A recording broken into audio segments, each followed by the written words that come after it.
Շնորհակալություն։ Հարցս երկուսին էլ ուղղվում է, պարոն Հովհաննիսյան, Տիկին Ղազարյան։ Երեք մեր ձևով շարժման համակարգող պարոն Նարեկ Կարապետյանը մի տեսագրություն էր հրապարակել կարճ, որտեղ երևում է թե ինչպես ժանգլյորի ժեստ անելով նա վերև է թռցնում, ապա ափի մեջ է առնում 10 դրամանոց, հայտարարելով, որ սա առաջին հայացքից գուցե թվում է 10 դրամանոց է, բայց սա Հայաստանի ապագա վարչապետի 10 տարվա աշխատավարձն է։ Ուզում եմ հարցնել, սա քաղաքականության մեջ նոր ժանր է նախընտրական հեքիաթասացության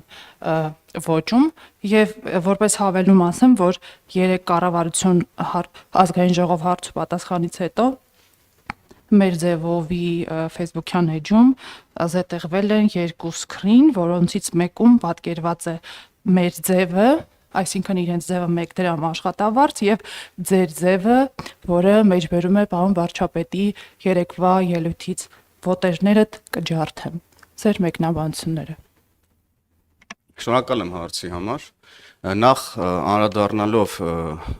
1 դրամանոց այդ անձնավորությանը, իմ դիտարկումը հետևյալն է,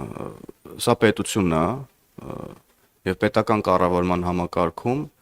անհրաժեշտ են լավ մասնագետներ, որոնք պետքա վարձատրվեն իրենց կատարած աշխատանքի համար եւ պետությանը մատուցեն բարձրորակ, լավ ծառայություն, զերծ կոռուպցիոն եւ այլ մեխանիզմներից։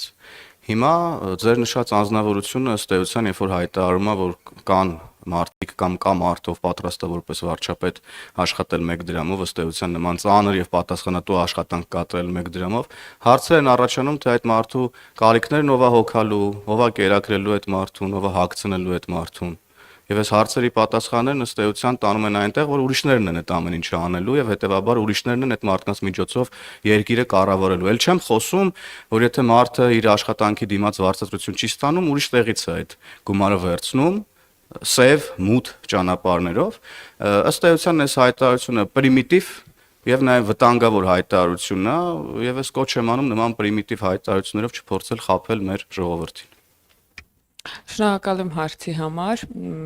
ծանոթ չեմ ձեր նշած հրապարակումների, շնորհակալ եմ նաև տեղեկացնելու համար։ Ես կուզենայի նաև որպես լրագրողներ հետաքրքրվեք միգուցե կառավարությունը եւ գուցե նաև Տաշիր գրուպը այդ տեղեկությունը ունենա, թե արդյոք 1 դրամ ինքնարժեք ունեցող այդ գործիչի ներկայացրած կազմակերպությունը, օրինակ, որքան հարկային արտոնություններ է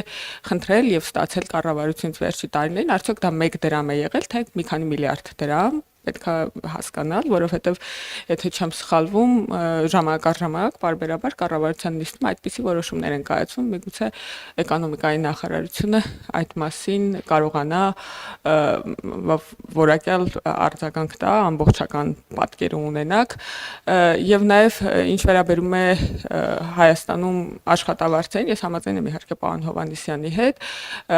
պետք է մարդը ինչ-որ տեղից վճարվի եւ ծառայի սպասարկի այն մարդկանց ումից վճարվում է եւ հետեւաբար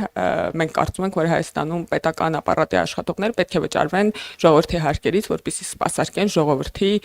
կարիքները եւ այդ ժողովրդի կարիքների սպասարկման տրամաբանության մեջ ես ուզում եմ նշել, որ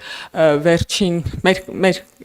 քաղաքական թիմի կառավարման ընթացքում, այսինքն 2018-ից 2025 թվականի ընթացքում միջին աշխատավարձը 180,000 դրամից միջին նկատի ունեմ մասնավոր սեկտորը նույնպես ներառյալ 180,000 դրամից աճել է 300,000 դրամ, այսինքն 75%-ով։ Իմ ոլորտի վերաբերյալ կարող եմ ասել, որ ուսուցիչների միջինացված աշխատավարձը բարձրացել է շուրջ 85%-ով, գիտաշխատողների միջինացված աշխատավարձը բարձրացել է 200%-ով, ոչ թե առանձին մի ոլորտ է, այլ միջինացված, որովհետև կան նաև աշխատողներ, որոնք 343-400% բարձրացում են ունեցել, եւ կարծում եմ տրամաբանական է, որ պետական ապարատում, եթե ոչ նույն չափ, ապա գոնե համադրելի մոտ ինչ որ փոփոխություններ պետք է տեղի ունենան, որովհետև այս համակարգում աշխատող մարդկանց աշխատանքի արդյունքն է, որ մենք հիմա ունենք այս վիճակագրական տվյալները։ Շնորհակալություն։ Հավանիչ տեսանյութը եւ բաժանորդագրվիչ նորությունները բաց չթողնելու համար